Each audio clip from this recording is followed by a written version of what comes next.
और चलिए उत्तराखंड त्रासदी की बात कर लेते हैं। उत्तराखंड के चमोली में आई आपदा के बाद रेस्क्यू टीमों को लगातार 5 दिनों से लापता लोगों को ढूंढने के लिए सर्च ऑपरेशन उनका जारी है। हादसे के बाद अब तक 34 लोगों की मौत हो चुकी है और 170 से भी ज्यादा लोग लापता हैं। तपोवन सुरंग में ज्यादातर लोगों के फंसे होने की आशंका है, जिसके चलते रेस्क्यू टीमें जो हैं वो सुरंग से लोगों को बाहर निकालने के लिए लगातार अभियान में जुटी हुई हैं। तो चमोली में जो प्राकृतिक आपदा हुआ, अगर आप देखें तो लगातार 5वें दिन भी जो बचाव अभियान कार्य है, सर्च ऑपरेशन, वो लगातार चलाया जा रहा है। और अब आपको दिखाते हैं कि किस तरह चमोली में राहत और बचाव कार्य चल रहा है। आपकी टीवी स्क्रीन पर दिखाई दे रही देर रात की ये तस्वीरें तपोवन सुरंग के बाहर की हैं। ये तस्वीरें आप देख सकते हैं किस तरीके से लगातार सुरंग के अंदर ये मशीनें लगाई गई हैं जो सुरंग के अंदर जा रही हैं। तपोवन सुरंग के प्रवेश द्वार पर फ्लड लाइट्स लगाई गई हैं। आपको बता दें कि सुरंग की सफाई के लिए रेस्क्यू टीमें लगातार काम में जुटी हुई हैं। और अब जो तस्वीरें आप अपनी टीवी स्क्रीन पर देख रहे हैं वो तपोवन सुरंग के अंदर की हैं। जी हाँ, ये तस्वीरें आप साफ देखिए, जो मेरा नाम आप तक पहुंचा रही सुरंग के भीतर की तस्वीरें हैं, जहां 35 के लगभग लोग अभी भी फंसे हुए हैं। ये तस्वीरें आईटीबीपी द्वारा साझा की गई हैं। बचाव दल बड़ी ही सजगता के साथ सुरंग में सर्च अभियान चला रहा है ताकि फंसे हुए लोगों को सही सलामत बाहर निकाला जा सके। और आपको ये भी बताएं कि ऊंचाई से दिखाई दे रही इन तस्वीरों को देखकर साफ अंदाजा लगाया जा सकता है कि चमोली में आई आपदा कितनी भयानक थी।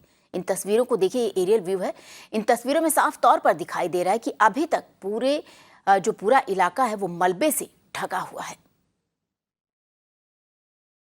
और इस बीच आपको बता दें कि इंडो तिब्बतन बॉर्डर पुलिस ने जरूरी वस्तुएं और खाने वाली चीजों को बांटा। आप देख सकते हैं कि चमोली के आपदाग्रस्त गांव में जरूरी सामान की सप्लाई के लिए आईटीबीपी के जवान हाथों और कंधों पर बैग लेकर जा रहे हैं। तो आईटीबीपी के जो जवान हैं वो लगातार अगर कहें बचाव अभियान और ये खाद्य पदार्थ आप देख रहे हैं किस तरीके से लोगों तक पहुंचाया जा रहा है। चमोली में जिन लोगों को रेस्क्यू किया गया उनमें से ज़्यादातर लोग आपको बता दें कि यूपी के रहने वाले हैं। हालांकि ये लोग अभी भी रैनी गांव के एक तरफ फंसे हुए हैं, क्योंकि इस गाँव को चमोली के बाकी हिस्सों से जोड़ने वाला पुल जो था वो क्षतिग्रस्त हो गया है। इन लोगों का कहना है कि उनके सही सलामत बाहर आने के बाद परिवार वालों से बात हुई है, लेकिन अब वो घर लौटने में ज्यादा इंतजार नहीं कर सकते हैं।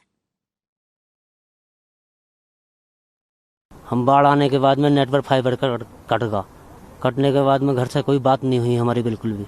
हमारे घर के बेचिंता, बहुत ज़्यादा परेशान, बात नहीं हो रही, बच्चों से कुछ भी नहीं हुआ। हम नीचे आने की कोशिश कर रहे थे, बर्फ़ पड़गा, नीचे आने का कोई प्रयास नहीं हुआ हमारा, बिल्कुल भी।